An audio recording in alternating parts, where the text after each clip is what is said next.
Welcome to Lesson 15 of the Role of Priests in the Kingdom of Divine Will, Part 2, Priests. Subsection, New Way for Priests to Conduct Themselves. Portion 4. Pope Benedict XVI, Angelus Message on St. Paul, Model of Love for Christ. Quote, a priest who was completely identified with his ministry. End quote. June 28, 2009. Dear brothers and sisters, what is the purpose of the Year of Priests?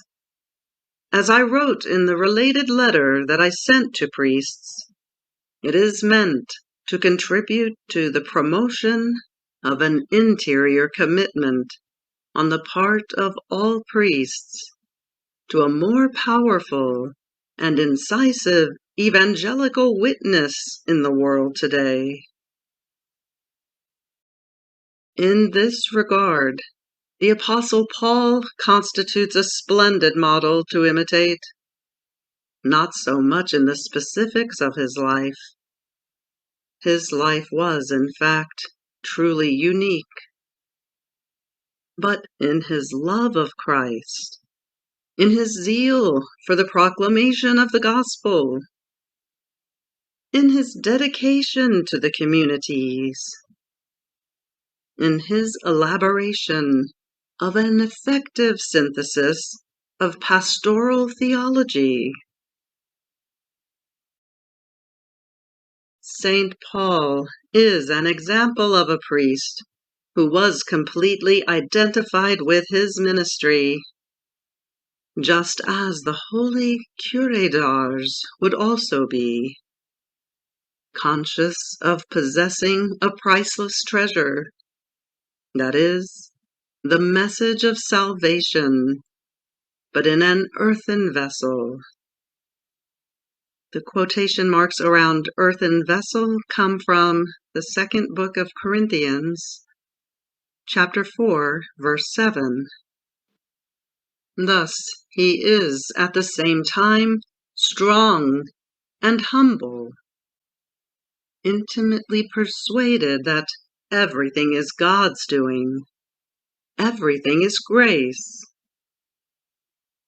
In parentheses are the words, the Fiat, exclamation point. In quotation marks in the next paragraph it says, the love of Christ possesses us, the apostle writes. And this comes from the book of Acts, chapter 20, verse 22. The love of Christ possesses us, the apostle writes. This could well be the motto of every priest, that the Spirit compels him to be a faithful steward of the mysteries of God. This from the first book of Corinthians, chapter 4, verses 1 and 2. The priest must belong totally to Christ and totally to the Church. To the latter, he is called to dedicate himself with an undivided love, like a faithful husband to his bride. Dear friends, together with that of the holy apostles Peter and Paul, we call upon the intercession of the Virgin Mary, that she obtain from the Lord abundant blessings for priests during this year for priests, which has just begun. May the Madonna, whom Saint Jean-Marie Vianney loved and made his parishioners love, help every priest to revive the gift of God that is in him by virtue of his holy ordination, so that he grow in sanctity and be ready to bear witness, even to the point of martyrdom, to the beauty of his total and definitive consecration to Christ and the Church. Copyright 2009, Libreria Editrici Vaticana. Letter of His Holiness John Paul II to all the priests on the occasion of Holy Thursday, 1979. Book of Hebrews, chapter 5, verse 1. Chosen from among men, appointed to act on behalf of men.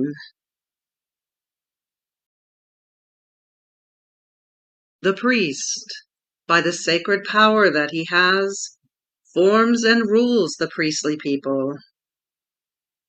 In the person of Christ, he effects the Eucharistic sacrifice and offers it to God in the name of all the people. The faithful, indeed, by virtue of their royal priesthood, participate in the offering of the Eucharist. They exercise that priesthood too, by the reception of the sacraments, prayer, and thanksgiving, the witness of a holy life, abnegation, and active charity. This comes from the Dogmatic Constitution, Lumen Gentium, paragraph 10.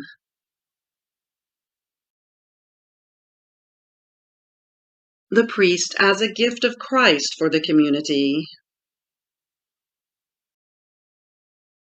Conscious of this reality, we understand how our priesthood is hierarchical, that is to say, connected with the power of forming and governing the priestly people. This from the Dogmatic Constitution, Lumen Gentium, paragraph 10. And precisely for this reason, ministerial. We carry out this office, through which Christ himself unceasingly serves the Father in the work of our salvation. Our whole priestly existence is and must be deeply imbued with this service, if we wish to effect in an adequate way the Eucharistic sacrifice in persona Christi. Mother of Priests, dear brothers, at the beginning of my ministry, I entrust all of you to the Mother of Christ, who in a special way is our Mother, the Mother of Priests. In fact, the beloved disciple, who as one of the 12 had heard in the upper room the words, "Do this in memory of me." This is from Luke, chapter 22, verse 19. "Do this in memory of me," was given by Christ on the cross to his mother, with the words, "Behold your son." John chapter 19, verse 26. The man who on Holy Thursday received the power to celebrate the Eucharist was, by these words of the dying Redeemer, given to his mother as her son. All of us, therefore, who receive the same power through priestly ordination, have in a certain sense a prior right to see her as our mother. And so I desire that all of you, together with me, should find in Mary the mother of the priesthood which we have received from Christ. I also desire that you should entrust your priesthood to her in a special way. Allow me to do it myself, entrusting to the Mother of Christ each one of you, without any exception, in a solemn and at the same time simple and humble way. And I ask each of you, dear brothers, to do it yourselves, in the way dictated to you by your own heart, especially by your love for Christ the priest, and also by your own weakness, which goes hand in hand with your desire for service and holiness. I ask you to do this. From the 24 Hours of the Passion of Jesus Christ by Luisa, 21st Hour. In the meantime, seeing that you have nothing else to give him, because you have given him everything, you turn your languid gaze to your mamma. She too is more than dying because of your pains, and the love that tortures her is so great as to render her crucified like you. Mother and son, you understand each other, and you sigh with satisfaction and feel comforted in seeing that you can give your mamma to the creature. And considering the whole mankind in John, with a voice so sweet as to move all hearts, you say, "Woman, behold your son." And to John, "Behold your mother." Your voice descends into her maternal heart, and united to the voices of your blood, it keeps saying, "My mother, I entrust all of my children to you. Feel for them all the love that you feel for me. May all your maternal cares and tendernesses be for my children. You will save them all for me." Your mamma accepts.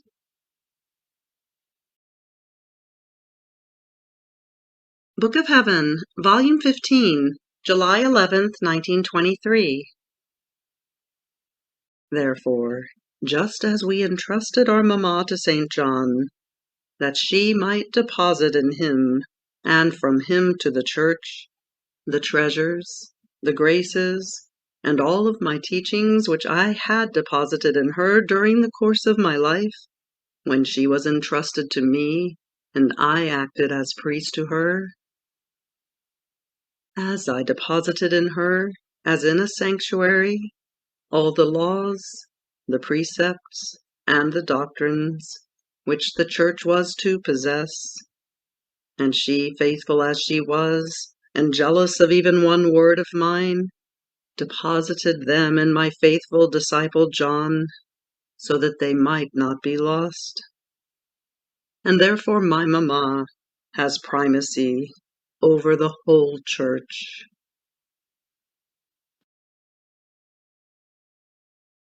Here ends Lesson 15 of the Role of Priests in the Kingdom of Divine Will.